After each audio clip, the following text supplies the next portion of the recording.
36 വർഷങ്ങൾ. 1986 ശേഷം ലോകകപ്പ് സ്വന്തമാക്കാൻ അർജന്റീന കാത്തിരുന്നത് 3 ദശാബ്ദത്തിലധികം കാലമാണ്. അക്കാലം അത്രയും അവർ കേൾക്കാതിരുന്ന പരിഹാസങ്ങളില്ല. അതിനൊരു അന്ത്യം കുറിക്കാൻ പലരും പലപ്പോഴായി മുന്നിട്ടിറങ്ങി പരാജയപ്പെട്ടു. സാക്ഷാൽ മെസ്സിക്ക് പോലും ആ ദൗത്യത്തിലേക്കുള്ള യാത്രയിൽ കാലിടറി. അവർക്ക് ഇനിയൊരു തിരിച്ചുവരവില്ലെന്ന് പലരും വിധിയെഴുതി. എന്നാൽ അന്ന് എഴുതി തള്ളിയവർക്ക് മുന്നിൽ ഇന്ന് ആൽബി സെലസ്റ്റുകൾ നെഞ്ചുവിരിച്ചു നിൽക്കുന്നുണ്ടെങ്കിൽ അതിനൊരൊറ്റ മനുഷ്യൻ മാത്രമാണ് കാരണക്കാരൻ.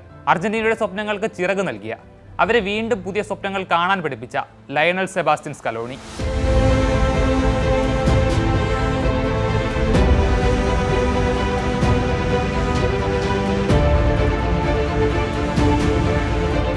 എട്ട് വർഷം മുമ്പ് റഷ്യയിൽ നടന്ന ലോകകപ്പ്. അന്ന് വെറുമൊരു ശരാശരി ടീം മാത്രമായിരുന്നു അർജന്റീന. 2014 ലോകകപ്പ് ഫൈനലിൽ തോൽവിക്കും 2015, 2016 വർഷങ്ങളിലെ കോപ്പ അമേരിക്ക ഫൈനലിൽ തോൽവിക്കും ശേഷം റഷ്യയിലേക്ക് എത്തിയ ടീമായിരുന്നു. പരിശീലക സ്ഥാനത്ത് സാംബോളി.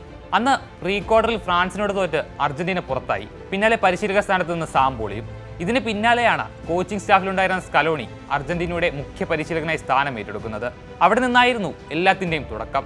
ഓരോ പൊസിഷനിലേക്കും ആവശ്യമുള്ള താരങ്ങളെ സ്കലോണി ടീമിലേക്ക് എത്തിച്ചു. Rodrigo De Paul, Emiliano Martinez, Palacios, Lisandro Martinez തുടങ്ങിയവരെയെല്ലാം അർജന്റീനയുടെ ജേഴ്സിയിൽ സ്കലോണി മെസ്സിക്കൊപ്പം ഗ്രൗണ്ടിലേക്ക് ഇറക്കി വിട്ടു. തുടർന്നുള്ള യാത്ര നേട്ടങ്ങളുടേത് മാത്രമായിരുന്നു. 2021 കോപ്പ അമേരിക്ക.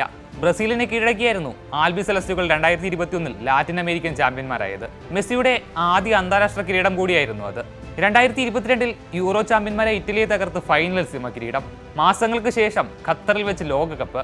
2024 വീണ്ടും കോപ്പ അമേരിക്ക. ഇപ്പോഴിതാ വീണ്ടും ഒരു ലോകകപ്പിന്റെ ഫൈനലിലും.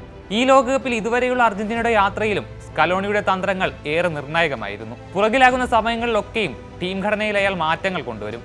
ആ മാറ്റം ടീമിന് ജയവും സമ്മാനിക്കും. ഇംഗ്ലണ്ടിനെതിരായ സെമി ഫൈനലിലും അത് തന്നെയാണ് കണ്ടത്. മെസ്സിയുടെ വിങ്ങിലേക്കുള്ള മാറ്റം, സിമിയോണിക്ക് പകരം ഡിപ്പോളിന്റെ വരവ്, ഡിഫൻഡർ ടാഗ്ലിയോഫിക്കോയ്ക്ക് പകരമുള്ള ലൗട്ടാരോ മാർട്ടിനസിന്റെയും വരവ്.